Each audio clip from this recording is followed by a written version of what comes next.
You've tuned in to the Crispy Noodle Podcast. You realize what you've done? With Rich Liebig. A real gangster plays his cards, right? And Michael Costanzo. What was that you just read? Let us be the Crispy Noodle in your vegetarian salad of life and boring news. Good times, noodle salad. The point is, you now have the ability to be happy. And now, here's Rich and Mike on the Crispy Noodle Podcast. Woo! Yeah! How you guys doing? What's up, everybody? It's time for this week's episode of the Crispy Noodle Podcast. Let us be the Crispy Noodle in your vegetarian salad of life and boring news. We've got topics in sports, entertainment, and odd news to get to on this week's episode. So strap yourselves in for this meal for your mind. We're about to go on a little mind buffet here for you with news topics from those three realms. But before we get into that, really like to do a little personal bit to let you know what we've been up to. So, Mikey, my friend, how are you doing? How is Costanzo Country doing? Doing swell as always. I got a chance to check out Adolescence on Netflix. It's getting rave reviews recently. It's a little 4-part drama miniseries that follows the crime, a murder that a young boy is accused of committing. And each episode kind of follows a different party that's involved with this crime. So, like, the first episode kind of follows the cops and the interrogation. The second episode follows the students. The third episode follows, it varies parties that are affected by the crime. What makes the show so enthralling is that every episode is shot in one continuous shot. So there's one take. One take. There's no cuts, and I assume there's some kind of editing tricks going on. I find it hard to believe that they shot an entire hour and 5-minute episode with no cuts. But for all intents and purposes, to the naked eye, to the viewer, it looks like it's one seamless single shot, and it's just so mesmerizing. It keeps you on the edge of your seat. It draws you in. It gives you a real sense of place and presence within the show. And let me just say that it is not a light show. So don't go into it like, I want to watch something light and refreshing, after dinner. Like, no, like, buckle up. It's going to be hard emotionally and mentally. The subject matter is tough. The acting performances are brilliant and raw, but definitely not a necessarily easy watch if you don't like people going through hard things. But it is really, really good. And I think, come time for the Emmys for this year of TV, it should definitely be up there. I think it's definitely worthy. So if you got, and it's short, it's 4 episodes. They're each roughly an hour what's it long. On? Netflix. Okay. Yeah. So it's like 4 hours of your time. You can finish it all in a single sitting if you really want to. It may be tough, but you can hypothetically do it. We had to take it in two episode batches. We couldn't watch more than that. It was really tough stuff to watch at some points, but really gripping stuff too. All right, so there you go. A recommendation from Mikey. Yeah, good stuff. But what have you been up to? Have you been doing anything? We were watching the end of March Madness, which we'll get to in sports in just a little bit. But other than that, the White Lotus came to an end. That's right. Yeah, that was a shocking finale that we had to wrap up the season. I don't know if I want to do I don't know if we should do spoilers. I don't know, because I feel like the episode just came out, so maybe. I mean, yeah, it was literally a few days ago, so I don't know. Yeah, do you want to talk about it as vague as possible? Yeah, I'll just say, in terms of the grand scheme of things, I like this season better than the second season. I still think the first season is probably gold. I think it's going to be tough to try and knock down the first season, but I really like this third season. I like the characters. I like the drama.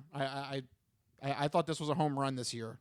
Yeah, I had a fun time with it. I was kind of, meandering a little bit in the middle there. I was like, do I like it? Do I not like it? Waffling, I guess, would be a better term.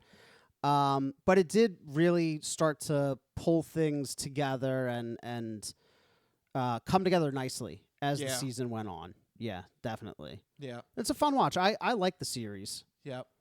And it was nice of Duke to choke in the national semifinals so that they could use the image of Timothy the father in his Duke shirt threatening to shoot himself. Yeah. It was perfect timing.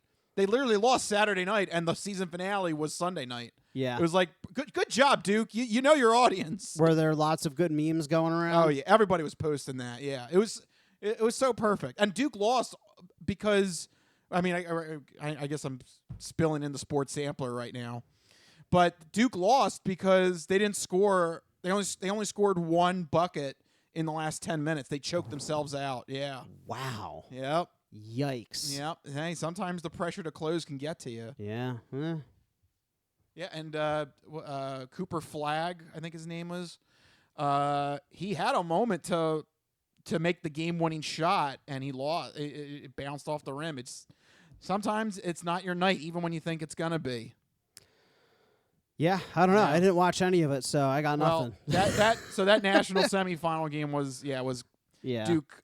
The That Duke was- fans were all, oh, That God! was the White Lotus father. Yeah. Yeah. So Well, that was appropriate. I'm glad that people got a chance to use the memes though. Yes, thank you, Duke, for choking in the national semifinals. Just looking out for people. Yeah, that's what they're trying to do. All right, so I'm teasing it enough. Let's just jump right into the first batch of topics then. The sports sampler. So you're not good at sports. It's a very small part of life. Sports.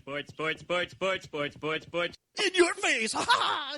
That is right. Sports coming at you in your face here. And yeah, I want to just wrap up March Madness here because it is officially over.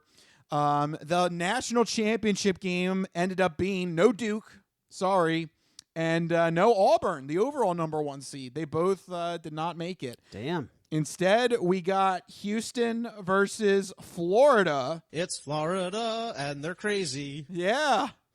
Because Florida's seeping through all the segments now. They wheedle their way in everywhere. Yep, and they pulled it off, too, with it was a very tight victory at the end that Florida was able to pull off the win on Monday night for the national championship. Now, who is this guy in Florida?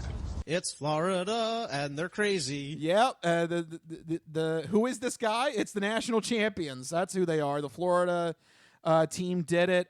It was a very interesting end because Houston had a chance to score a bucket, and they had a good amount of time. I think they had 17 seconds on the clock. Yeah. They had enough time to run a cohesive play, but they just couldn't get the ball further in. Cohesive is the complete opposite of what they actually did. Yeah. I don't know anything Everything- about basketball. I did watch the last 7 minutes of that game, and it was It all just fell apart it for was a Houston. rough 7 minutes. I mean, it was neck and neck the entire time, and at the very end there, you're right, they had a chance, but there was a weird situation where the Houston guy jumps to make his shot, but then doesn't, and then he drops the ball, but you can't touch the ball after you've done that. Right, because So they've he- been traveling. So he's standing there waiting for somebody to grab the ball as it's bouncing in front of his face. It was totally bizarre. Yeah. And I can't imagine literally watching your championship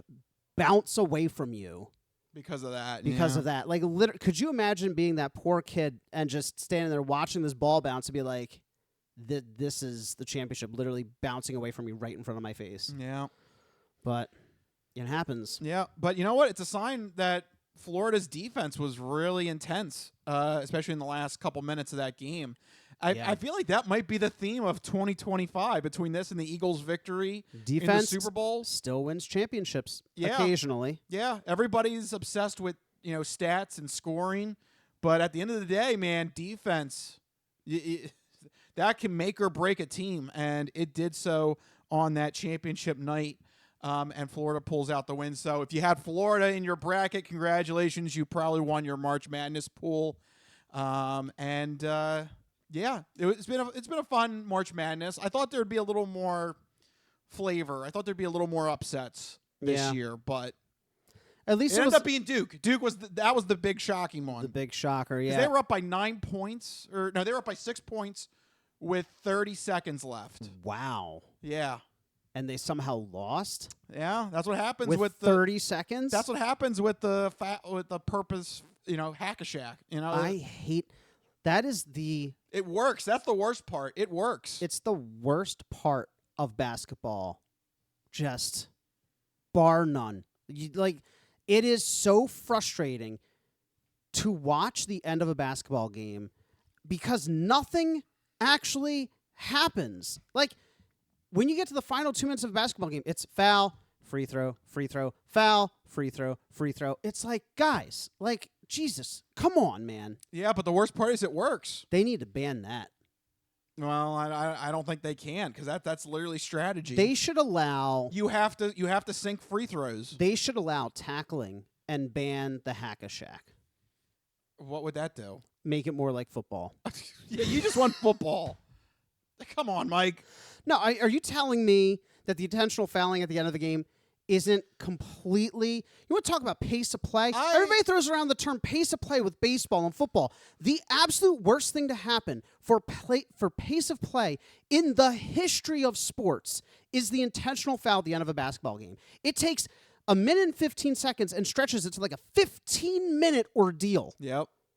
Completely uncalled for. I'll say... Maybe there should be a mercy rule. There should be a limit. I think there should. Oh, you know what? That's actually not a bad idea. You can do that crap 2 or 3 times. You do it again, technical or whatever it is that gets people ejected. You're right. Yeah, technical. Yeah. You know what? That's not a bad idea. Because I've watched basketball games, not of my own choosing, but the last 2 minutes, and it's just 20 minutes of fouls and 3 free throws. And when players are good at making them, the lead just gets wider and wider. And I'm like, you guys are just stop.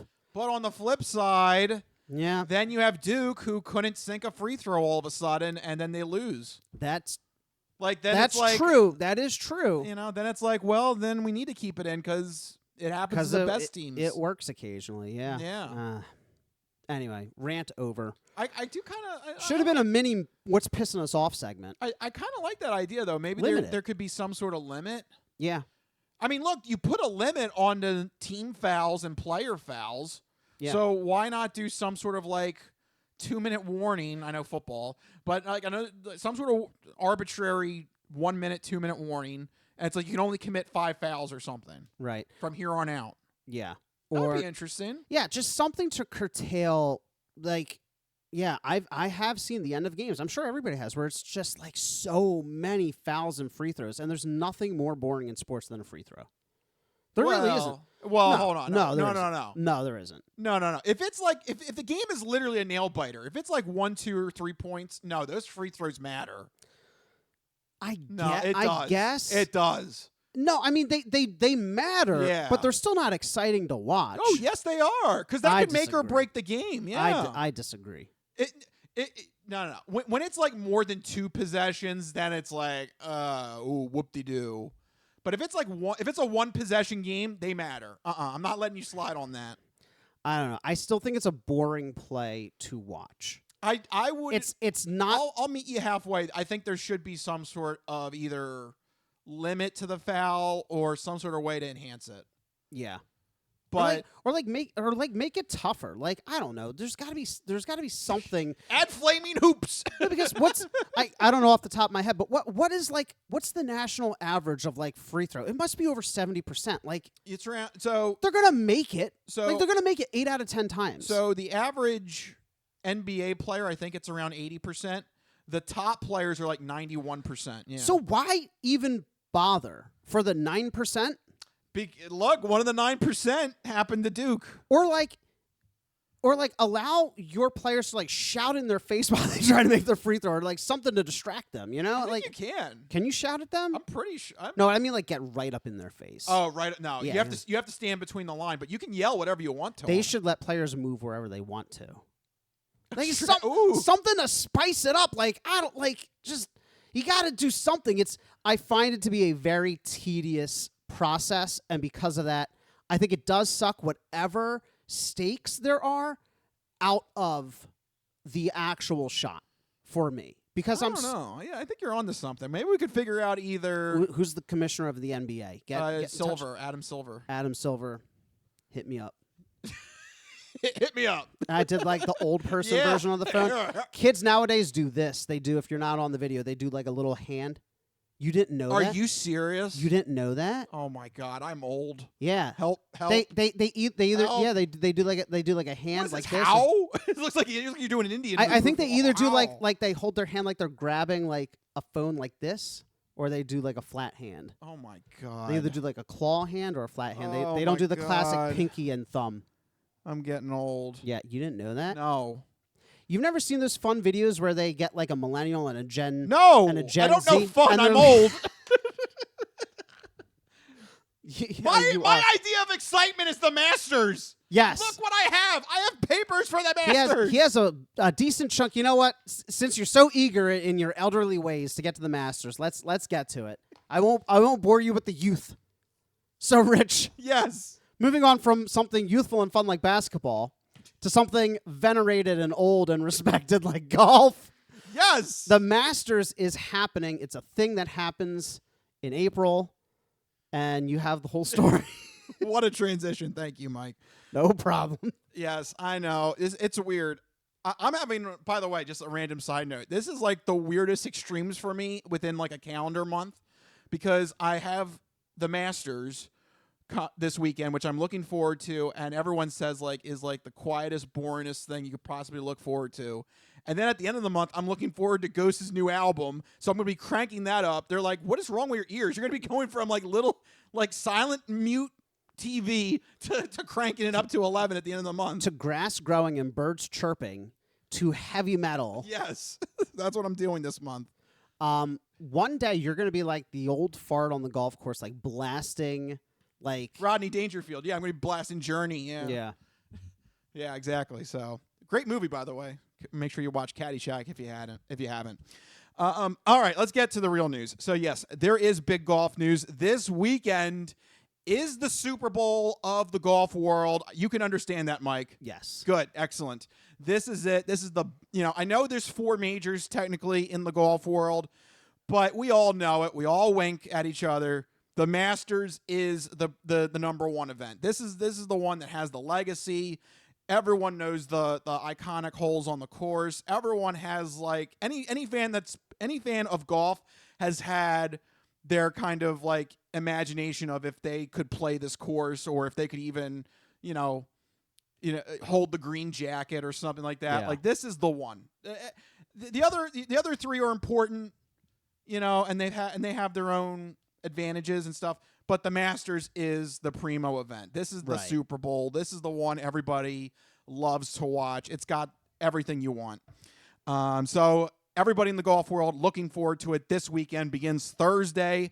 I can't wait to have it running in the background while I'm working. Like this is like the perfect like thing to when you're working a lot and then like you need like a palate cleanser, you instantly can go right to the Masters. It's perfect. So I can't wait to follow this year's event. Here are the big notes to take away if you are new to this and you don't know what to expect.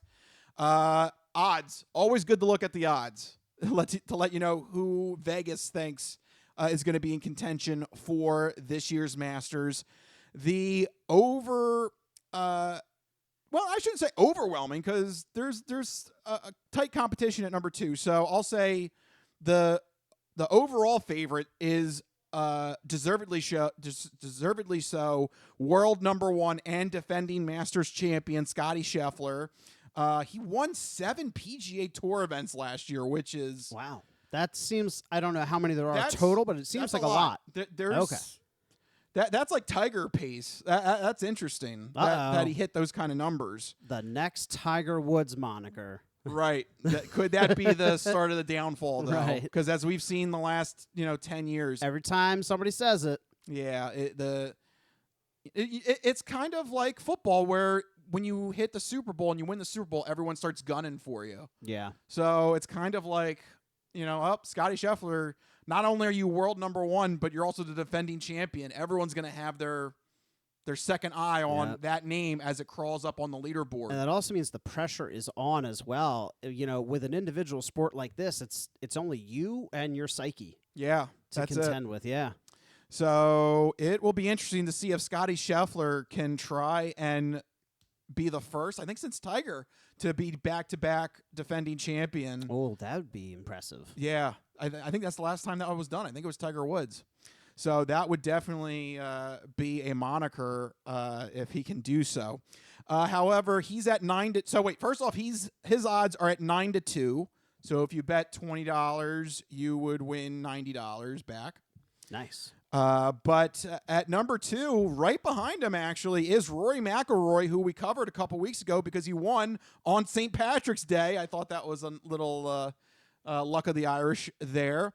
He's at 6-1 because, that sounds like kind of like the perfect time to get hot is at the Players' Championship right before the Masters. And he's a former next Tiger Woods as well at one point in his career. He's won all of the majors except Augusta. Oh. So maybe he's got a little bit extra motivation because if he does win this, he would have a career Grand Slam. So you got two guys going for history here. Somebody looking to repeat, which is very rarely done. Yep. And somebody looking to complete the career Grand Slam as your number 1 and 2. That's pretty exciting stuff for golf fans, right? Yeah. Plenty of stuff to look for as you're watching. Yeah, it feels good to kind of have those kind of clear 1-2 rolls again, you know? Yeah. Because I feel like the last couple of times that we've had major tournaments, it's either been, it could be anybody's tournament or it was like, oh, Scotty Scheffler. Like, right. Scotty Scheffler won so many events last year. So it's good to see kind of a little bit of like structured variety, you know? It's like we got those 2 heavy hitters and then everybody else is like double-digit odds. So if you're not a fan of Rory or not a fan of Scotty Scheffler, then maybe it's a good time for you to place a bet on somebody because the odds are long. So you could probably win some money if you want to spread your money out on the rest of the field. Spread some around, a couple dollars here and there. Yep, double-digit odds. Yeah. So you're going to get a good amount of money back. We covered this a couple weeks ago. No Tiger Woods. He is hurt. I've been asked 3 times today. I don't know why. But yes, unfortunately, no Tiger Woods. He is out. He has an Achilles injury. He's done for the year, basically. Basically. Yeah, you don't bounce back from an Achilles injury. So, unfortunately, no Tiger at this year's Masters, which is a shame because out of the 4 majors, that would probably be the one he would probably be in the most contention for. Isn't this his favorite course? Or, yes. Yeah. Yeah. So, it's a shame. It's like him. Maybe next year's. If you that's going to be his next target. That would be the target because Achilles is an incredibly difficult injury to come back from. Yep. And I guess the last legacy golfer that I can think of to mention would be Phil Mickelson. He is at 100-1, so maybe all the Tiger fans can go root for Phil Mickelson. There you go. You put like $1 or $2 each on Scotty and Rory McIlroy, and you put $1 on Phil. You got all your bases covered. Well, I mean, you're not going to win much if it's only $1 on Scotty or Rory. I'd said $1 or $2. Yeah, you got to bump that up if you're going to bet on one of those two because they're the heavy favorites. But the point is, you bookend it. okay. Sure. You sounded so sure of yourself. You bookend it. That's my. You have your gambling advice. I have my gambling advice. So you got to bookend it. Sure. That doesn't. You can take that one to the bank. Doesn't mean anything. It means to the people who know, they know. No, because if the guy who's expected to win wins, you win. And in the weird off chance that the longest odds wins, you make bank. But it's you're only that set. one. Still, I feel like it's a good strategy. Like there's I'm going to do it. I'm going to prove you wrong. There's like 60 golfers in between those two. Hey, these are trivial things. You put $1 on each one, and you hope that Phil Mickelson hits, and you make all your money back and a few extra. All right. Well, we'll see if you're right. I don't know about that. Math was never my strong suit. Nope.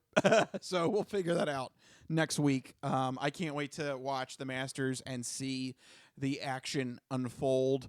I do like to give the oddest story that I can find for the Masters every year because it is a weird for it being the Super Bowl of golf. It is a strange event. I've covered this multiple times before. Augusta owns the rights to the Masters. Yeah. So Augusta Country Club is, for all intents and purposes, like the daddy of this event. They're the final say. It's not PGA making decisions. It is the actual club making the decisions. Right. And PGA is just along for the ride. Exactly. And they're they're kind of held hostage by Augusta. It's up to them. I mean, they literally booted what's his name? Bob Costas. Bob Costas used to be a featured commentator for the Masters, but apparently one year he said something like, "Ooh, the greens are a little rough today."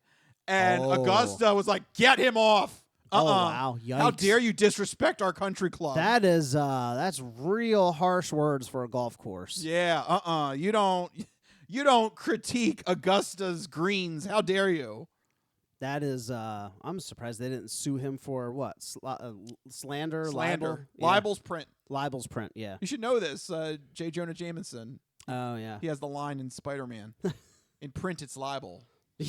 That's right. That's true. Yeah. So that is one thing you got to remember about this event. This is not like the NFL or the other sports league where, they kind of have everything go through like certain channels and stuff like that. Everything runs through Augusta. If Augusta does not like you, they are gonna bring down the hammer on you. You're right. It's weird. It would be like if Lincoln Financial Field. Yeah. It was like, oh, Dallas, you're invited to play against the Eagles. You know? Instead of the NFL saying like, no, you have to host them. Right. Yeah. That's a good analogy. Yeah. That would be such a wild thing. Only in golf. So Augusta has the final say, and they have to invite the golfers, right? Yes. PGA doesn't say, we're sending these people because these are the people we want you to feature. Augusta's like, no, we're going to pick who we're featuring. Yes, you have to be invited to play, technically, at the Masters. That is true. You're absolutely right. So, with that being said, I found this odd story here. Jason Day, you better watch what you're wearing, apparently, because I uncovered this little interesting nugget from ESPN that apparently former world #1 golfer Jason Day has officially been asked by Augusta to, quote, tone down his clothing selections for this year's Masters tournament, or he will risk being uninvited. This cannot be made good. It's shameful. It's a shameful, shameful day. Take your damn clothes off. I mean, I don't know if that they might want be worse. Yeah, actually. I don't know if they want him to take his damn clothes off, but they are keeping an eye on what he wears. What about his outfit was so toned up? I remember last year he had something where he had a tournament from a foreign country. He had like the polo shirt on from a tournament that he played on from a different country. And it was kind of weird. It was like a big orange zigzag on the polo. Oh. It was very like... It wasn't like the fact that it was a competitor's shirt. It was the color and the style of it. It was the style. It was like a big zigzag. And then like the country club's name was written like on the zigzag. It was kind of weird. It was like a weird shirt. See, I thought they would have asked him to not do that because it was like competing branding. I would also imagine that's part of it too. Right. But it was a very just like... loud. Yes. Shirt. That's a good way to put it. Yeah. Nothing about the Masters can be loud. You have to hear the grass. You have to hear the birds. You have to hear the Masters music, which I can't play because it's copyrighted. Yeah, let's not do that. Damn you, copyright laws. Yeah. So, yeah. See, this is where I think golf gets it wrong time and time again. You got to let these people live a little. I still advocate for speed golf and battle golf and mini golf and loud outfits. Make it fun for the commoners to watch. Well, you can do that the other 40 events during the year, but not during the majors. I guess so. Yeah, and especially at Augusta. Augusta, they have their own rules. So everybody's got to wear beige. Beige or off beige or red. Tiger loved red. Are you sure that's not too loud? Apparently not. They let him get away with it. So red okay, but orange not okay. They're part of the zigzag. We don't like zigzag. Is it the zag or is it the zig? I think it's the zag. You think it's the zag? If the shirt just zigged, It would have been fun. A-okay. Yeah. The zag is too much. Oh, we can't do. We can't have that. Too much zag. No. No, Can't but do like that. for real. So it was the combination of the zigzag and the orange. If you just wore bright orange, And I think the name of the and the branding, I think that didn't help either. he should experiment. He should show up without the branding and see if he gets a same letter, or show up with just the branding but no loud colors. He should show up in just like all white. Like Yeah. like think of like the most boring outfit you could possibly. But like everything about it. Yeah. Hat, shirt, pants, belt, shoes, gloves, just head to toe. He's going to look like a And Klansman. then ooh, I don't know about that. That's a little weird. But no, all white, and then like right before he gets to the first tee, he has a hot dog and he spills mustard all over himself. I mean, would they boot him out for having, not toned down clothing? Yeah, it was an accident. Come on. It was an accident, yeah. I was enjoying one of those tasty masters. The pimento sandwich. The pimento. Oh, I forgot about that. Wait. Do the pimento sandwich. I got to do that. I got to do that this weekend. So wait, it's egg salad and pimento cheese, right? Yes, that's the famous I can master do that. sandwich. I can make both of I can actually make a really good egg salad and a really good pimento cheese. I'm going to do it. Well, in honor of the masters, you can do that. I'm going to do it. And it's on white bread, right? Yes. Like it's the pastiest sandwich you can imagine. Yes. Like it will glue your mouth shut. Yes. Okay. But for this scenario, he should go get a master sandwich, which is the egg salad and Pimento cheese. And then he should spill the pimento on him, and it's bright orange. Bright orange. And then what do you do? Yeah. Oh, no, I got to get to the Oh. tea. My Right, tea time's in 2 minutes. Can we just talk about how much egg is in that sandwich? Okay. Because egg salad is egg mixed with egg. Mayo is just egg. And pimento cheese also has mayo in it. So you have two forms of mayo and egg. I'm just saying, that is like an entire, with the price of eggs, you can't be just making this sandwich willy-nilly. They are. Matter of fact, the master. It's funny you mentioned that. I read that if you ordered every item off of the master's food stand, it would only come out to around like $78. They are one of the few institutions that do not raise prices on their food and concessions. That is wild because I went to an Eagles game and I spent $25 on a cheesesteak and a water. Well, Augusta laughs at you. I laugh at myself because that was the worst cheesesteak I've ever had. I had a cheesesteak in freaking London. Anyway. Yeah, so $78 for everything on the menu. Yeah. And they have a lot of things on the menu. That isn't like they only have like 5 things. That is not crazy at all for concession like prices. Like 78, that's like really good. Yeah, it's really good. Yeah. Yeah. They are one of the few institutions that they really don't try and raise the prices on concessions. What are Philly sports doing? We have the highest. Side note, I saw an infographic. Philadelphia Lincoln Financial Field has like the highest. It was like the second or first highest cost of a beer. And it was like $16. The NFL league, the league average is like $9. Well, what are they doing? Well, Camden, if you want to get a beer in Camden, their concert venue, like a beer's like $20-some. 20-some? Yeah. Because, I mean, they know they got you. No, thank you. I'll drink at home. Well, that's why a lot of people tailgate. Yeah. $20? Yeah. It's nuts. Man, you got to take out a mortgage to get drunk. I need a loan. What for? I got to buy beer. I got to get drunk. Yikes. Yeah. Anyway, so pimento, egg salad sandwiches, loud clothing, cheap food. That's the Masters for you, baby. And just peace and quiet as you watch. Oh, that too. The wonderful grass growing at Augusta Country Club. I cannot wait for it. This is something I do. This is your favorite time of year. I told you this a couple weeks ago. February to April is like one of the best times in the sporting year because you have the Super Bowl, March Madness, and the Masters. The start of golf, yeah. It's beautiful. And you have something big every month. Yeah, it all kind of just flows. Yeah. And it's time for the Masters, and I can't wait for it this weekend. It is legitimately one of my favorite events in the sporting year, and you bet your ass I'm going to watch as much as I can this weekend. Starting Thursday. Thursday is the first round. Friday is the second round. Then they have the cut to see who will the top golfers be on Saturday, and then of course Masters Sunday is beautiful. Yeah. You just never know what can happen exactly on Masters Sunday. Somebody might have the biggest lead that you see, but it can all come crashing down and falling apart as we've seen before. That's the best of the best competing. So it really is. That's another thing too. I mean, this legitimately is the one. I mean, Tiger Woods, I'm sure he is bummed out.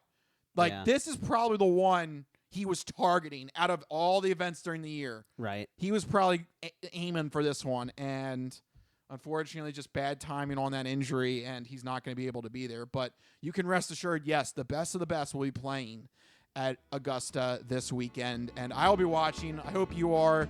Let me know if you are. Oh, I'm playing the closing music. Oh, whoops. Wow, that was a fast show. That's it. Bye, everybody. I really love the Masters. He loves it so much. He's got distracted with the music. I hit the wrong button. There you go. Oh, my God. I am He was distracted. He's thinking about the Masters. He's thinking about pimento egg salad sandwiches. They're both orange buttons. That's what like pimento cheese. It's all coming back around. It's an orange conspiracy, I tell you. Oh, my God. All right, we're not done yet. We still have... like 2/3 of the show still. We still have the entertainment entree and the non-fortune cookie odd news. I psyched everybody out. Don't worry. We got more to come. This is the Crispy Noodle Podcast. We'll be right back on this orange-filled show randomly. Don't go anywhere.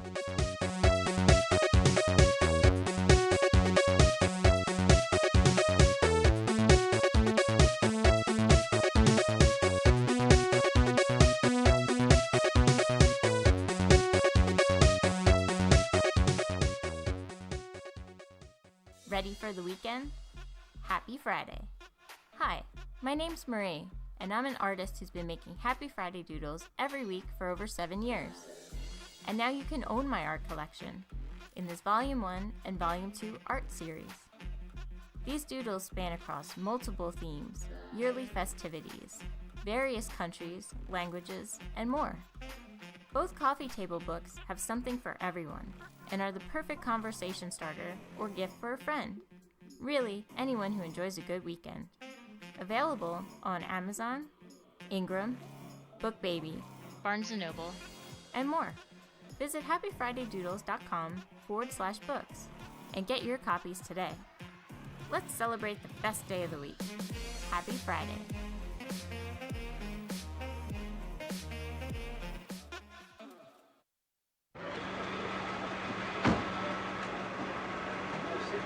Just a moment, you just assured me that I could speak. Sit down inside the car. We're not assuring anything. We're under arrest. Look, I'm under what? Come on. Gentlemen, this is Democracy Manifest. Have a look at the headlock here. See that chap over there? Get your hand off my penis! This is the bloke who got me on the penis before. Get some cups. Why did you do this to me? Hop in the car. Get some cups. For what reason? What is the charge? Eating a meal? A succulent Chinese meal? Oh, that's a nice headlock, sir. Oh, yes. I see that you know your judo well. Good one. And you, sir, are you waiting to receive my limp penis? How dare get your hands off me. No, we've only got one cup. Ta-ta and farewell. So I guess get him in the car. One cup, look. They even broke.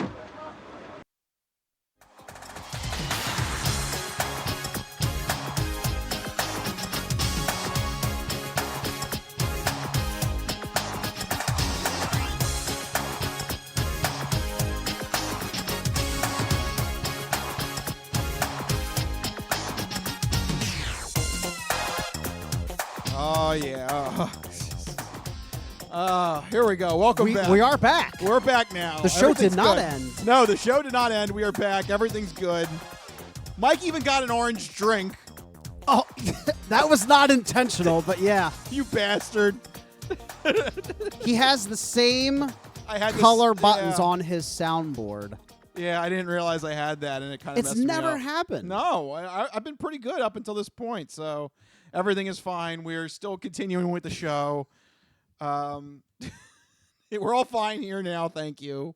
How are you? Let us know.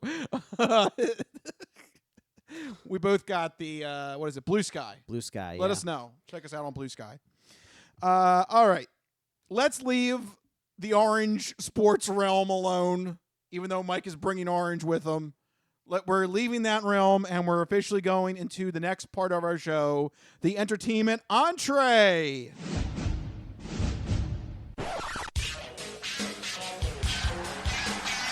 And now, the latest in movies. The Simpson guy writes to movies. Dear Die Hard, you rock. Especially when that guy was on the roof. Music.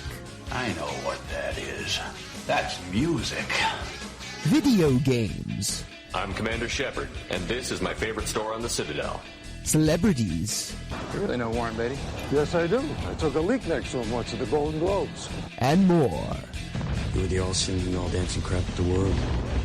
This is the entertainment entree. All right, officially in entertainment entree territory. Before we get to movie, TV, video game news, this is where we kind of blend sports and entertainment a little bit. And I like to talk about wrestling whenever there is a big news story there. My God! What the hell's going on tonight? So Ric Flair introduces us to some WrestleMania news, and unfortunately, though, kind of along the same path as Tiger Woods, a very just badly timed injury that is sure to shake up WrestleMania that's going to be happening next weekend. It's the weekend of Easter. Yeah, it's next weekend already. Wow. So this is really bad timing to have an injury announcement here. This is it's sad. It's sad to see. 40-year-old Kevin Owens announces this is legit. This is not a shoot. This is not fake. This is legitimate. He announces that he sustained a serious neck injury. He's going to need surgery, and unfortunately, that means he's going to miss WrestleMania next weekend. This is devastating. Not only to him, obviously, because a neck injury like this that needs surgery, I mean, best case scenario is he could be out 8 to 9 months. The worst case scenario could be 2-3 years, and then at that point, do you really want to come back at 43 with a neck injury? Yeah, especially, I assume he's not wrestling during this time, so that's 2-3 years not practicing your craft, not staying, in performance physique. Yeah, if it's on the longer end, I think that's career ending, and that's a shame. Especially with something like a neck injury, you don't want to mess around with that. No, you want to take as much time as possible to make sure you're 110%. But that might mean that this could potentially be it. Yeah. It might be one of those situations where, you always say like the Tom Brady effect where people think they can play longer than they can. There's a similar situation here. Adam Copeland, had a neck injury, was forced to semi-retire because he had to get the same injury. Right. And then just by stroke of luck, kind of everything kind of lined up. He was fully healthy. Doctors cleared him. He was able to return to wrestling again. I hope that whoever is counseling Kevin Owens isn't looking to Edge as being like, oh, he can do that. That was a miracle. That is like everything lined up perfectly. He was able to recover in time. He kept, I guess, conditioning, I guess would probably be the best word for it. Yeah, probably, yeah. Like everything just sort of lined up for him that he was able to bounce back from it and still have a career. I really hope that whoever's counseling Kevin Owens behind the scenes is not using that as a frame of reference. Yeah, you shouldn't make outliers your target. They're outliers for a reason, right? You have to be reasonable within your particular story.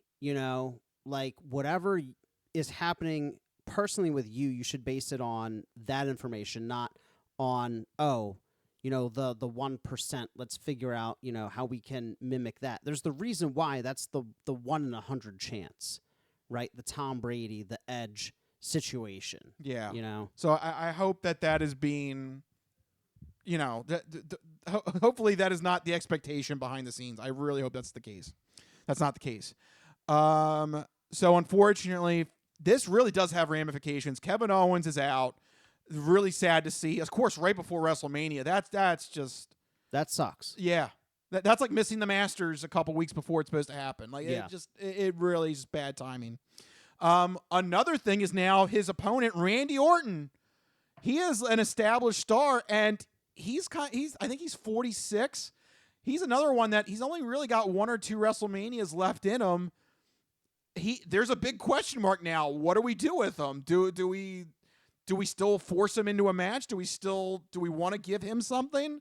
It is WrestleMania. This is the one like you want to pull out all the stops for, but it's just really bad timing. Can you force him into a storyline with somebody? This is going to be a big question coming up this week and next week. Where does WWE, where does Triple H decide to put Randy Orton? Because it's a big question mark. They have to, it's tough, and the great thing about wrestling is that they control the storyline, so they can always find a way. But the flip side of that is that, you then have it.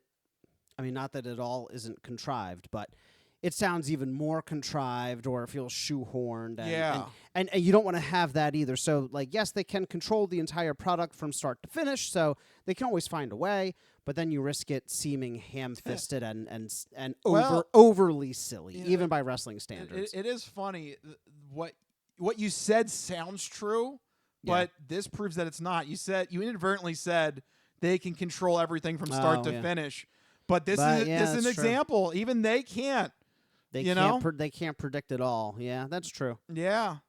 Just when you think they should have all their ducks in a row, something like this comes along and everything just kind of is in shambles right now between these two wrestlers. They don't know what it really is. I don't know what you do at Randy Orton. That's a big question mark to leave up there. Yeah, I don't know how the event works, but maybe, I don't know, you just have him be like a guest appearance in another match, and I guess that kind of is lackluster for fans. What do you mean by a guest appearance? You mean like he's like a special referee or something? Or like I don't know, some kind of crazy plot twist, like some person wrestles half a match and they're losing and they're like, forget it, I quit. And then Randy Orton shows up to take over. I don't know, it's wrestling. You can say and do whatever you want, but it is tough because that requires somebody else bowing out or somebody else having to team up and share a win with somebody, or you have to either push him off to the side or get somebody to agree to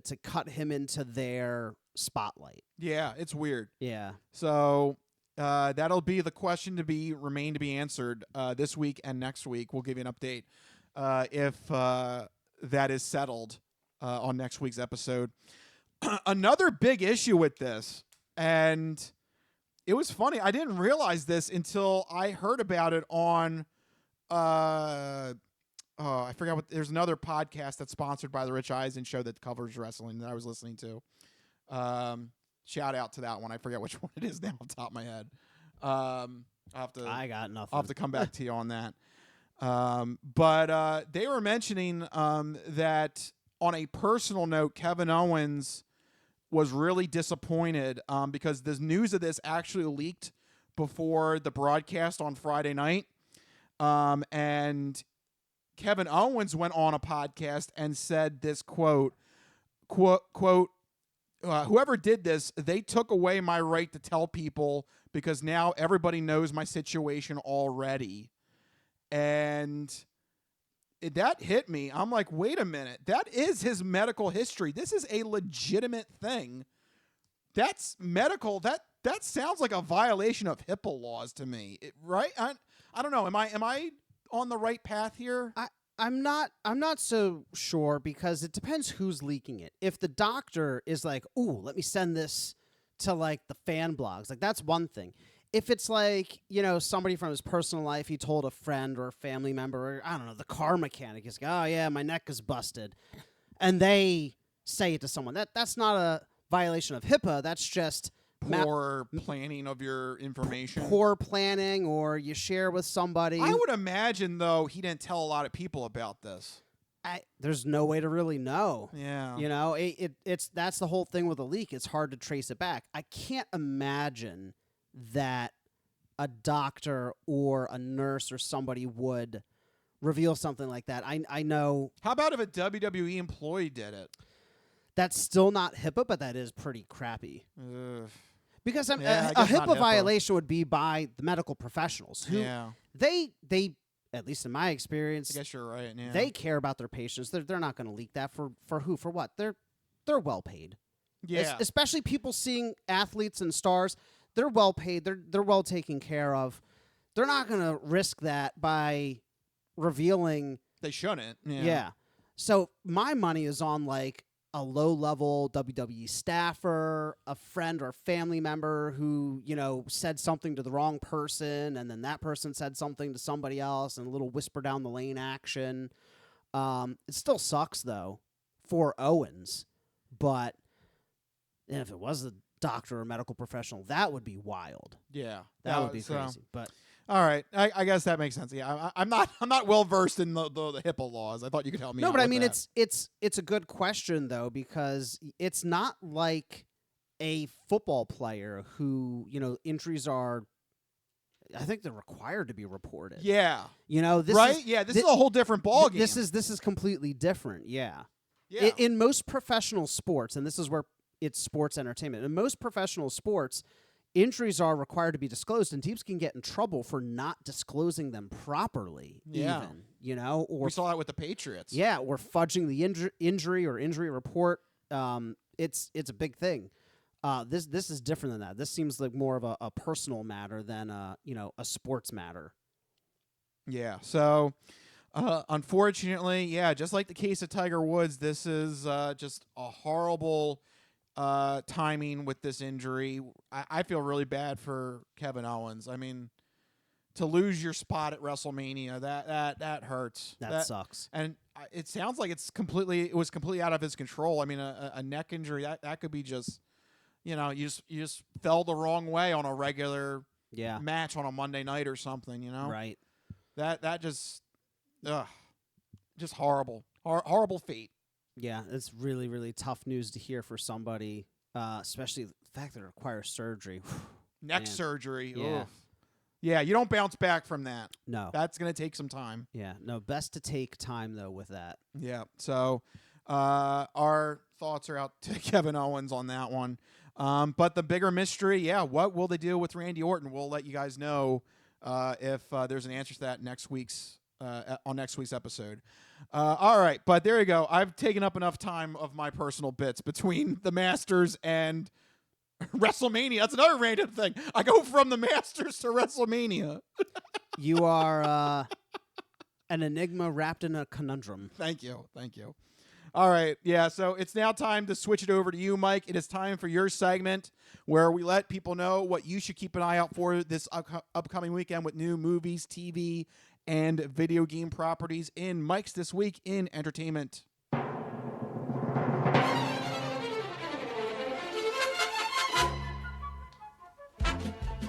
All right, Mikey, what do you got for the people? First up, biggest release, of course, in television, The Last of Us Season 2. Yeah! Come on, guys. Coming to HBO and Max this Sunday. You are not ready. If you've not played the games, there's nothing that can prepare you for Season 2. Go media blackout. Don't watch anything. Don't listen to anything about it. Go in completely blind. Get a box of tissues. Get some popcorn. Whatever you need to get through it, you're going to need it. Yes. I'm so excited, not just for the show, but for the reactions after the show. You know what I'm talking about. Oh, yeah. So we'll just leave it there. We'll check back in next week on everybody. Yep. And in video games, we have a fun little indie game, Blueprints, coming out to PlayStation 5, PC, and Xbox Series X. The game is already garnering Game of the Year accolades right now, which I think is wild to be throwing around this early and before the game is even officially released. It has an outstanding 92 on Metacritic It sounds fantastic. It is a genre-bending game that blends puzzles, strategy, and mystery.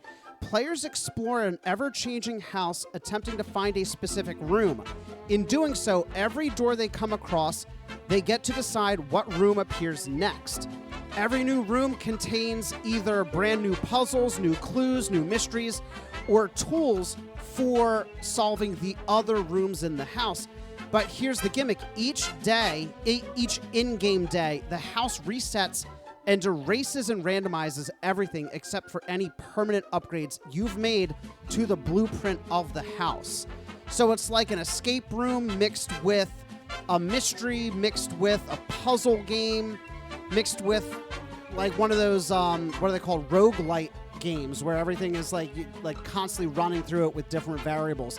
Sounds really cool. Like I said, already getting that game of the year kind of mention and very high review scores. Are you trying to tempt me after I just finished Inscription? I feel like you are. It's got kind of a I feel like it might have a similar vibe. Yeah. And it sounds like this was not on my radar. It is like the only thing on my radar for games right now. So check it out. That's Blueprints coming out this week on major consoles. And that's what we're looking forward to this week in entertainment. All right, Mikey, thank you for that segment. All right, big news in the world of Nintendo, the Switch 2. Yeah, talk about video games coming off of this week in entertainment. The Nintendo Switch 2 officially revealed in a deep dive from Nintendo. We have all the details. Let's not bury the lead. The thing everybody wants to know, when and how much. The Nintendo Switch 2 launches June 5th of this year at the price tag of $450. Oh, good for you. I declare bankruptcy! Yep. $450 for the console and all the required components. There is a bundle available as well for $500 that bundles the console with the new Mario Kart game, Mario Kart World. If you were hoping to snag a pre-order in the U.S., they have been delayed due to no! We suck again! Due to some unrelated tariff policies. Yeah, whoops. Just making all my hobbies worse. But video games and board games might not survive. But we're not going to talk about that. We're going to keep it light and airy. Nintendo Switch 2, like I said, June 5th. $450. This is a very fast turnaround to launch, especially since the console. It was. Well, it's still. Here's the thing. It's still coming out. You just can't pre-order it. Which can you order it? Order it? I don't know. It's honestly got me a little concerned because, like, when they announced it, like, oh, sign up with your email to be invited to pre-order. I'm like, you bet, Nintendo, take my money. I'm going to push it through the computer screen. And they're like, gotcha. We're actually not doing that anymore. So, yeah, we'll see. It's about to get all stupid up in here. Yeah, so we'll see how that goes. But let's get to the nitty-gritty details of the console itself. How has it been improved over the original Switch? Well, you got the classics. You got better visuals. It's got a larger screen, almost 8 inches, a full 1080p screen on the handheld itself, up to 120 frames per second refresh rate. The dock now also supports 4K HDR, and you're going, why does that matter? We already have that. You're right. We do already have that in the other consoles, so this brings the Switch up to the standards of the PlayStation 5 and the Xbox Series X. But that, of course, means if you're forward-thinking that this will be lagging behind in 2 or 3 years' time when the PlayStation 6 and next Xbox come out. So, you know, Nintendo's always playing that, like, 2 or 3 years behind thing. What do you think about that? I mean, is this necessarily a knock on it, or is this just Nintendo's thing? I mean, do we need much more than 4K? Are you really clamoring for 8K games? Yeah, I think they're kind of banking on that it's like... It's 8K is still very, very, very new. The Nintendo gamer is more concerned with the portability and the multiplayer aspects than they are with the fidelity of graphics. Yeah. So I think this is on par with them. Yeah, and you have to strike that careful balance between, the stunning TV performance and then also being able to take that game and take it into handheld mode. Because that is the big selling point of the Switch. You pop that sucker out and you're gaming on the go. Yeah. Right? So you need to strike that balance between, like, yes, you can have 4K, but you have to remember this game also needs to work in that portable mode without completely frying your system instantly, right?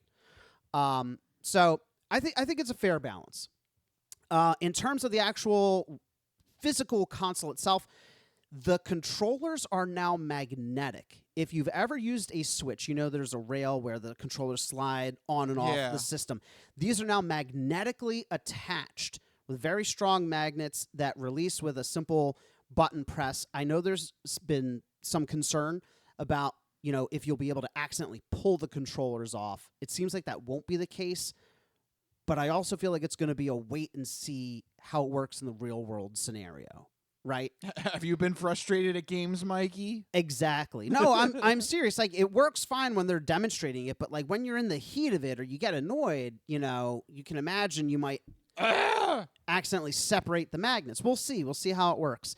The really cool hardware feature, though, this was rumored and leaked a billion times, but the controllers do also double as mouse controllers. So you can use each Joy-Con separately as a mouse with the triggers working as like your regular left and right click. And it combines both the mouse sensor with the gyroscope, so you can move it like a mouse and then also like tilt it and do weird things to like really manipulate the on-screen objects in so many different ways. So you can check your email. You know what? I wouldn't be surprised if there were some apps available for doing weird stuff like that. But here's another great selling point: backwards compatible with Nintendo Switch 1 games, both physical and digital. This is fantastic. This commitment to backwards compatibility makes sure that it's easy to adopt the console. It makes that price tag a little bit more bearable if you can continue playing your regular Switch games until you save up for a new Switch 2 game. I think that's crucial, especially because Nintendo is targeting, kids and families. And I don't think anything is more frustrating for parents if they go to buy a console and then, oh, crap, none of my kids' stuff works with this one. I got to buy all new stuff, Yeah. They're trying to make that barrier to entry very low for kids and students and families, their primary demographics. Some other simple stuff. You got a mic built into the system for game and video chat. You got increased internal storage. You can take a Teams call. You can take a Teams call. Take a Zoom call. It's funny. We'll get to that in a bit. That is a major selling point, though. Not Teams specifically, but we'll get to it in a moment. But internal storage increased, finally. There was only 32 gigs available in the Switch 1. This is increased to 256, so a lot more space to store games.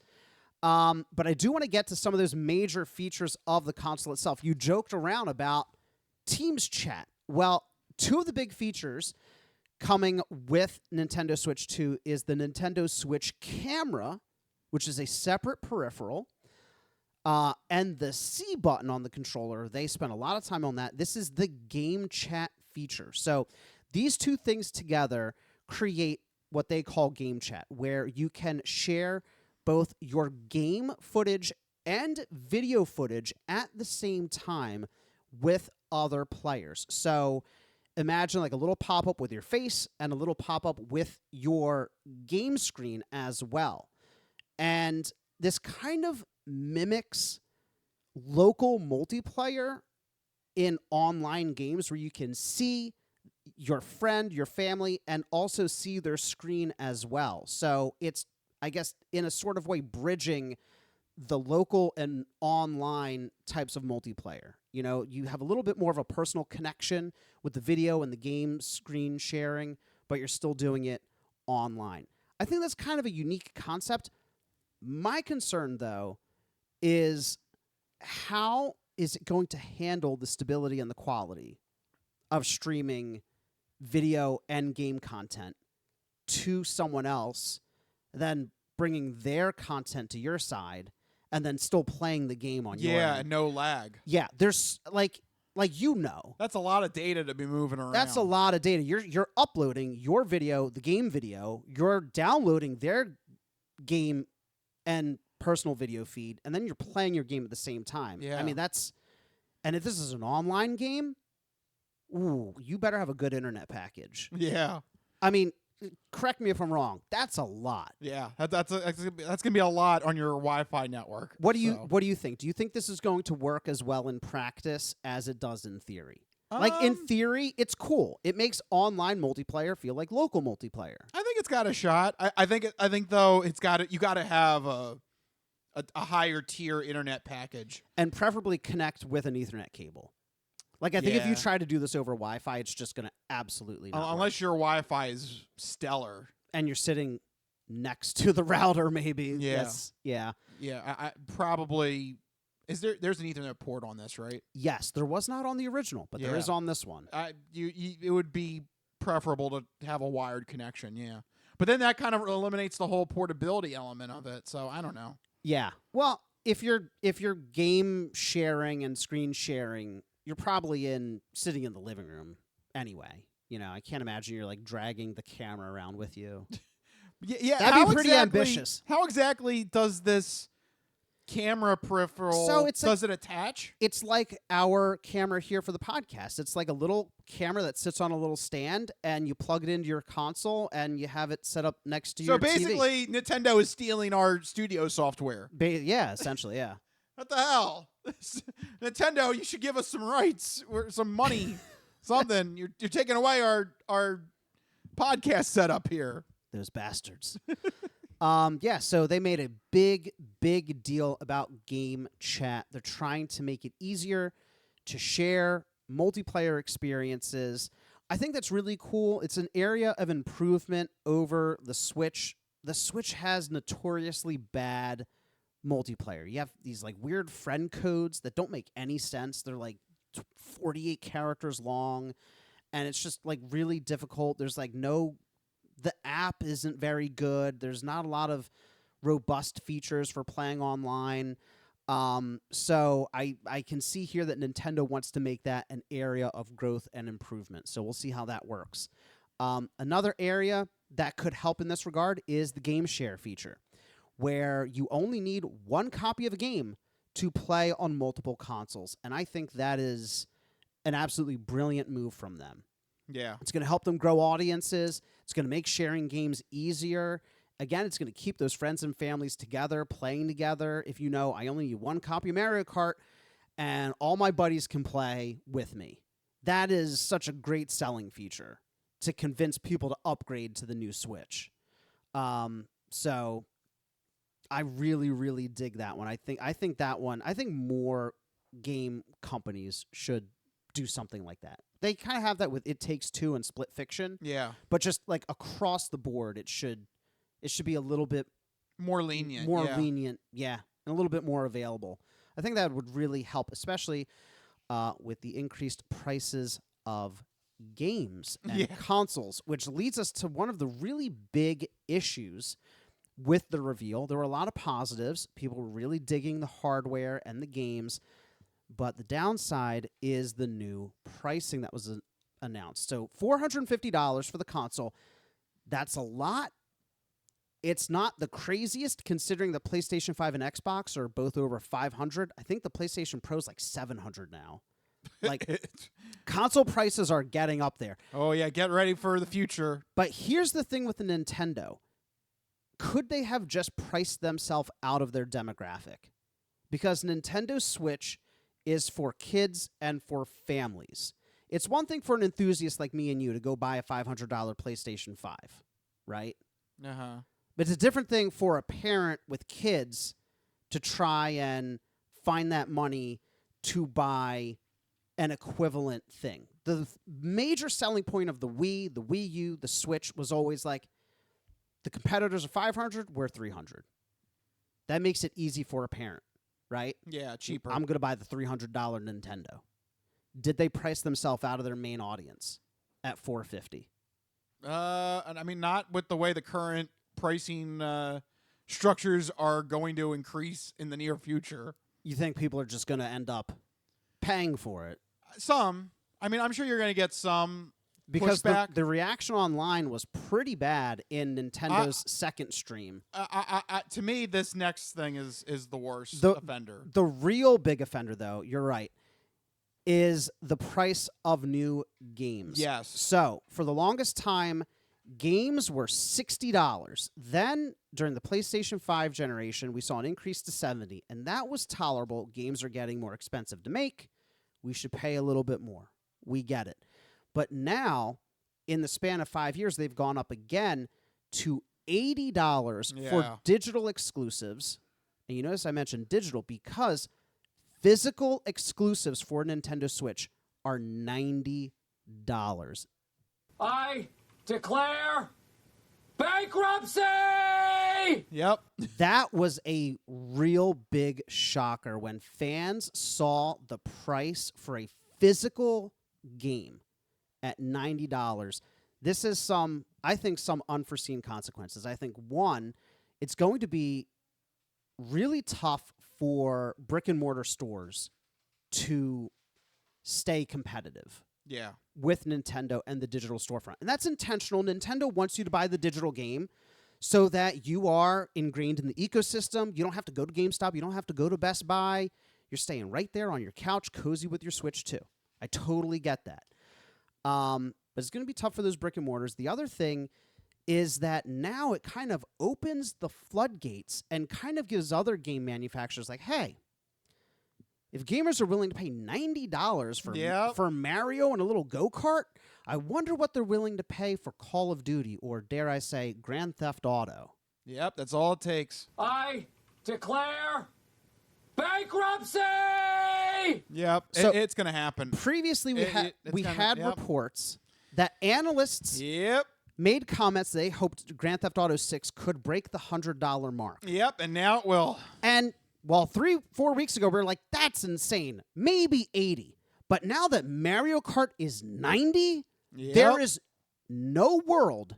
Strap yourselves in. There is no world in which Grand Theft Auto 6 is under $90. You're gonna be handing over a Benjamin for at least a Benjamin for Grand Theft Auto 6. At least. I think it is a foregone conclusion. Correct me if I'm wrong. That the era of triple-digit game prices is here. Yep, unfortunately. And they've kind of been testing the waters with, like, the special editions, yes, the limited editions. And now Nintendo's like, no, Mario Kart really is worth $90. I disagree, one, but they're going to get away with it. Yeah, people are going to pay for it.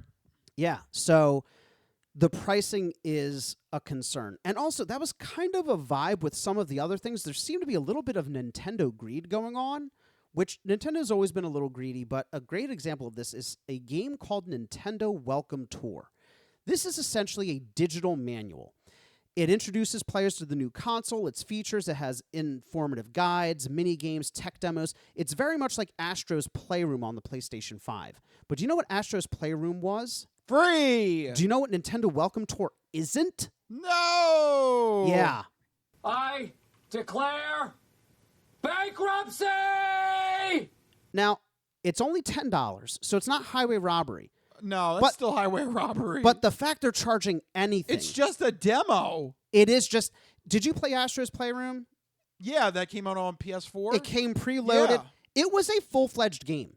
It wasn't like a half game. Like, it was like multiple levels, multiple features, tons of collectibles.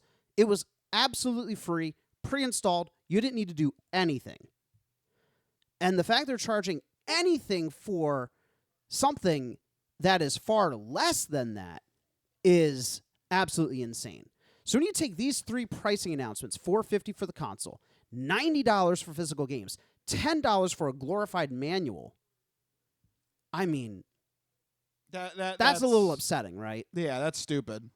Now, I was ready to pre-order. The pre-order's opened. But just the console. I'm not buying this Nintendo Welcome Tour for $10. Yeah, so there was a lot of great announcements, a lot of kind of subdued, like, annoyance, yes, controversy, some people speaking out against the pricing. Nintendo standing firm. They're saying that the Welcome Tour game is worth it. They say Mario Kart is worth it. $90, totally fine. $450, that's what the console costs. I'm not so concerned about the $450. The $450 makes sense to me. Right. I feel like the console price is on track. But that's normal for us who buy PlayStation. But Nintendo gamers are used to a more budget-friendly console. Nah. I think, and I know we both are like $450. That's a bargain compared to PlayStation. Like, and it is. But, you know, for a lot of Nintendo gamers, it's not. The $90 for games, though. Yeah. Because that's worse. Your total buy-in for the system, you get a game, you get a system and a game, like, you might as well just buy the PlayStation 5 at that point, right? Yeah.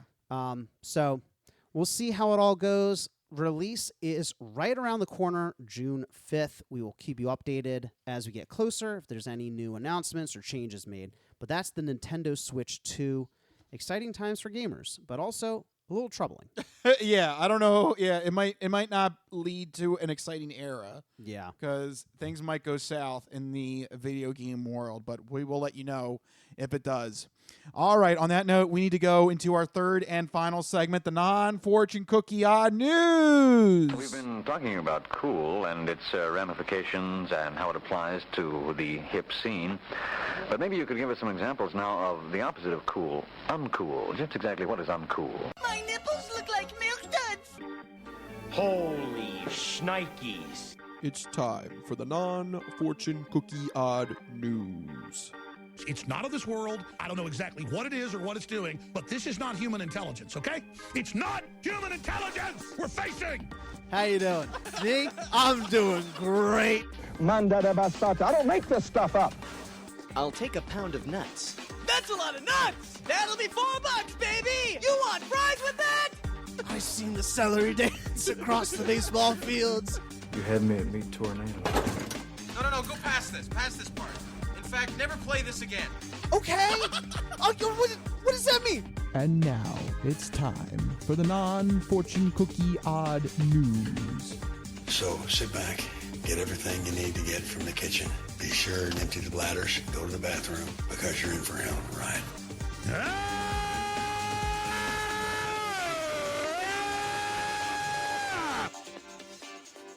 Woo! Odd news. That's right, everyone. It's time for the non-fortune cookie odd news. Here in this segment, Rich researches the news, he reads the news, and I react to the news. He finds a weird and wacky story and keeps it hidden from me, which ensures that all of my reactions are my genuine gut reactions to hearing this story for the very first time. I don't know what's about to happen. You guys don't know what's about to happen. And even Rich doesn't know what's about to happen because these stories always take us down wacky and wild paths. And I'm ready to get started. Where are we heading to? Now, who is this guy in Florida? It's Florida, and they're crazy. I still gotta ask. Look, they won. Whenever I don't is when you have a story from, like, Montana. Look, they won the national championship, so it's only fitting that we have another odd news story from That's Florida.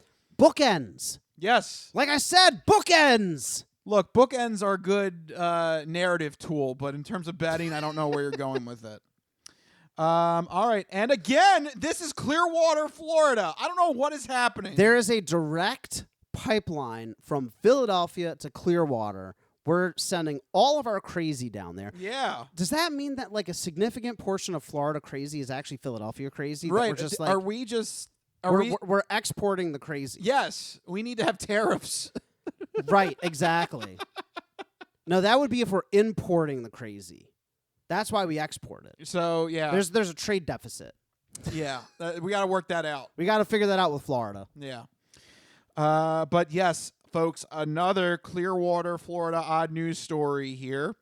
And in this story, we're going to follow the case of 50-year-old Daniel Sorello. I like to kick, stretch, and kick. I'm 50. 50 years old. Yeah, that's right. 50 years old. Yep. Daniel Sorello decided that he was going to go out on Saturday night and go to the local Applebee's. That's a good time. What could go wrong there? There was a bit of a nastiness last night, yes? Some very extreme nastiness, yes? Yes. Well, absolutely nothing, right? Yep. There's one thing I forgot to mention. Uh-oh. He decided to show up to the Applebee's already drunk and wearing fake breasts, a pink wig, and a pink thong, and that is it. Well, it was very erotic. Yes, indeed. It was erotic. That's it. But I mean, it's perfectly okay for me to go out in. I mean, who doesn't wear that to Applebee's, right? I mean, let's be Take your damn clothes off. let's be real honest. Let's be real for real right now. Take your damn clothes off. On a scale of restaurants, Applebee's is definitely pink thong level restaurant, right? What are you trying to insinuate? Applebee's is a fine restaurant. It's just above Friendly's. No, how dare you? Yeah, you don't think so? You disagree? Look, I don't know. Are you wearing full button down to Applebee's? Yes, it's a very sophisticated restaurant. Oh, it's very fancy indeed. Yes. Those riblets get to me. Oh, yes, very good. Free refills? I never. This is posh. Posh, I say. Yes. Oh, $1 margaritas. Yes, please. And the leather on this chair, absolutely divine. I want you to give restaurant reviews now in whatever voice this is. Like that, yeah. Yeah, whatever you're doing. I want that in restaurant reviews. There you go. I can't see. The thing is, I don't know anything about Applebee's to actually comment on it. I can't even. The riblets are quite tasty. The riblets. Oh yes. Yes. I would. Extra sauce for 50 cents. Oh my, yes. Please. $1 margaritas. Woo. Oh. I'm going to be on my ass before you know it. Absolutely delightful. Oh, I seem to be wearing a thong all of a sudden. Oh, why, yes, that is my fancy thong. Thank you for asking. Well, it was very erotic. Yes, indeed. It was erotic. So this person put on their Sunday best. Saturday best for Applebee's. Yeah. Saturday best is a little different from Sunday best. Saturday best, yeah. All right, so people knew he was drunk because he, quote, stumbled into the Applebee's. No, that was the only clue? Are we sure about that? Are we absolutely sure that was the only clue? There was a bit of a nastiness last night, yes? Some very extreme nastiness, yes? Yes. Augusta going to send him a letter to tone down his outfit, all right? But the stumbling was the clue. That was the dead giveaway. He's in Clearwater. Let them do whatever they want to do. Oh, my gosh. That's absolutely... They're like, well, we knew he was drunk because he stumbled. What about the outfit? Oh, that's just Florida. That's normal Florida. It's hot as balls down here. Yeah, you're lucky he wasn't completely naked. That's true. That's true. Look, the thong is the least he could do. So we're happy we didn't see anything else. It's literally the least before he gets arrested for other crimes. Yes. So thong, bra, wig, drunk. Did I miss it? No, fake breasts. Oh, fake breasts. Yes, not just in the bra. Fake breasts. Okay, wow. All right. So I guess he's acting like a woman. Like is this supposed to be his bad attempt at like drag? I think so, or something. I don't know. This is what he. What is fake breasts? Did he just stuff a bra, or did he like purchase like actual? Yeah, like that's like an actual design, like fake set of boobs. Yes. Wow. He's going with That's it. commitment. Take your damn clothes off. He is going with it. All right. Well, hey man, to each their own, I guess. Okay, so first he stumbled into the Applebee's. So right there, you already know where he's at. Right. The bartender couldn't serve him any drinks because he was publicly intoxicated. That makes sense. Oh, boy, here's the official phrase in the police report. The bartender noted he was unable to provide for his own safety and well-being. Wow, very formal there. Oh, gosh. This poor chap.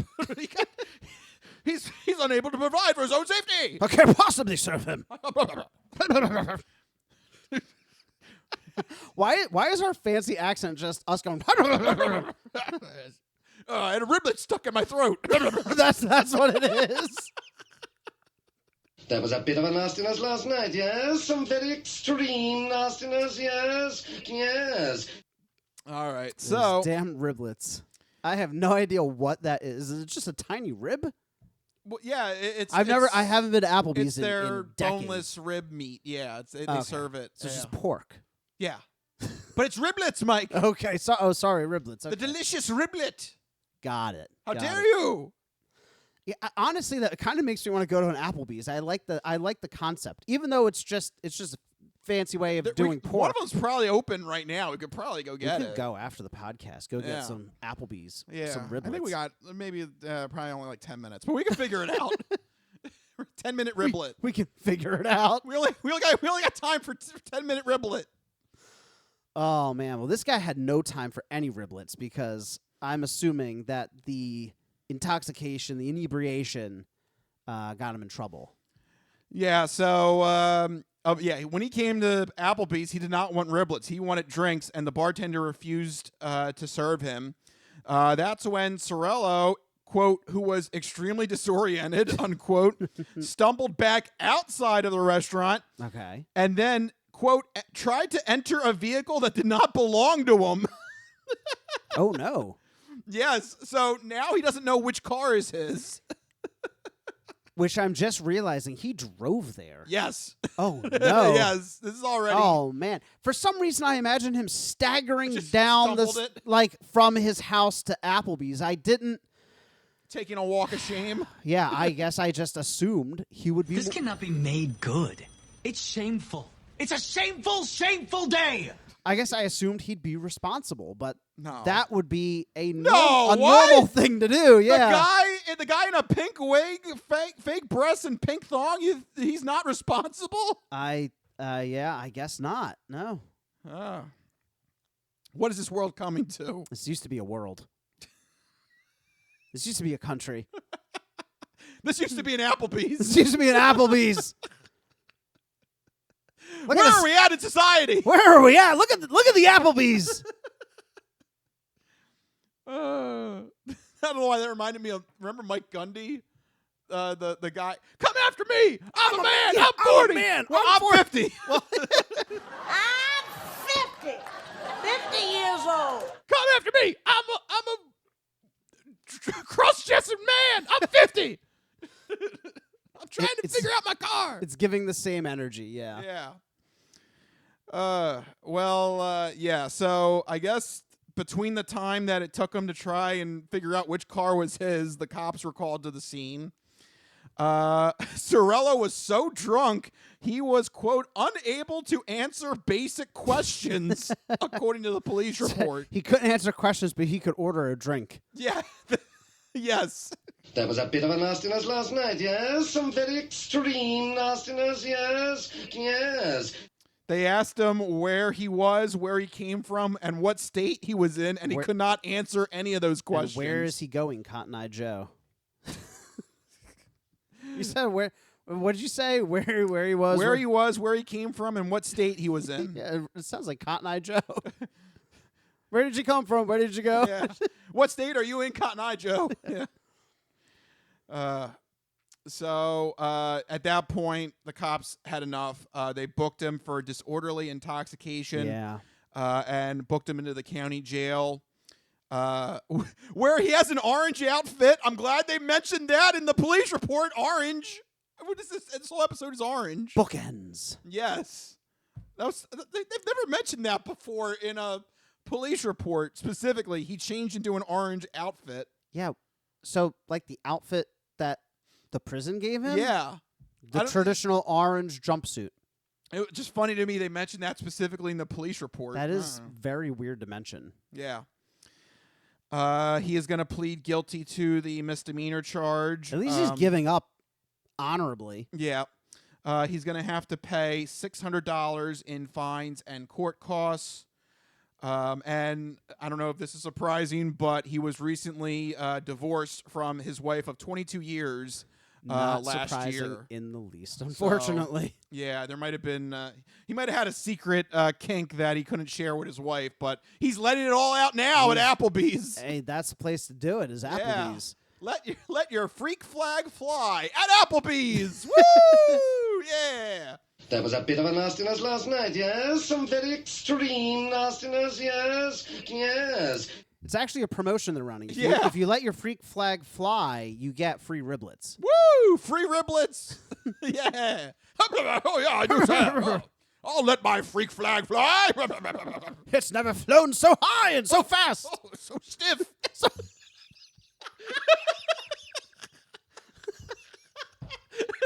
I'm done. I don't know why, but that statement in that accent is absolutely grotesque. So stiff. So stiff at Applebee's. Yes. No, that's so bad. Oh, my God. I'll do anything for those riblets. Thank you very much. I don't know why, but that phrasing and that accent made it so much worse, which made it so much better. Oh, my God. Yes. And that is where we end things. I mean, are you sure you want to end there? I could give you my whole list of kinks. So stiff. I must. You can give me some of those riblets there. I can have some jolly good fun with those. I can't stop thinking about it. So stiff. It's so bad. It's awful. Who knows what I could get up to with those $1 margaritas? Oh, man. All right. You broke me. That was a good one. I broke Mike, so I think on that note, we need to officially start wrapping up. This is the official wrap up. This is the real end. Yes. You good? Yes. And everything's now orange, so go for it. Oh, man. All right. There you go, folks. This has been the Crispy Noodle Podcast. You never know what you're going to get here. You never know what you're going to learn with Applebee's. Those wonderful, wonderful promotions. Yep. If you like what you heard, make sure you go to our website, thecrispynoodle.com. Make sure you follow us on social media. But most importantly, make sure you have a way to get the episodes sent to you every week. Two main ways to do that. First one is on our YouTube page. Go to YouTube and search for Crispy Noodle Podcast and hit that red subscribe button so that you get the newest podcast sent to you every week. Second main way to do it is on Spotify. We put the video podcast up on Spotify. But you can also put Spotify on in the background and listen to us as an audio-only podcast. And if you use Android Auto or Apple CarPlay on your smartphone, you can take us on the go with you. So if you're going to go to your local Applebee's and let your freak flag fly, let us know and take the Crispy Noodle Podcast with you on the drive over. I can't do it. All right, Mike, you can't do it. So I'll just take it. This is the Crispy Noodle Podcast. If you want to get in touch with us individually, we're both on Blue Sky now. Go to Blue Sky. I am at Rich Liebig, RichLiebig. What's your Blue Sky handle? Can you give me that? I'm at Mikey Costanzo, MikeyCostanzo. There you go. Let that freak flag fly on Blue Sky and let us know what Applebee's are you going to next. Maybe we'll join you. Why not? Yeah. We'll have some fun with you. Not too much fun, though. Not too much. We're not with those crazy people that are So part of the promotion. stiff. Yeah, they're over there. They're part of the promotion. Let them be. But we just hope you had a good time, whether it's at Applebee's or here on the Crispy Noodle Podcast. We got to wrap it up. This has been the Crispy Noodle Podcast. Let us be the Crispy Noodle in your vegetarian salad of life and boring news. We'll see you guys next week. See you guys. Later. Bye-bye, all you fine peoples. Good night.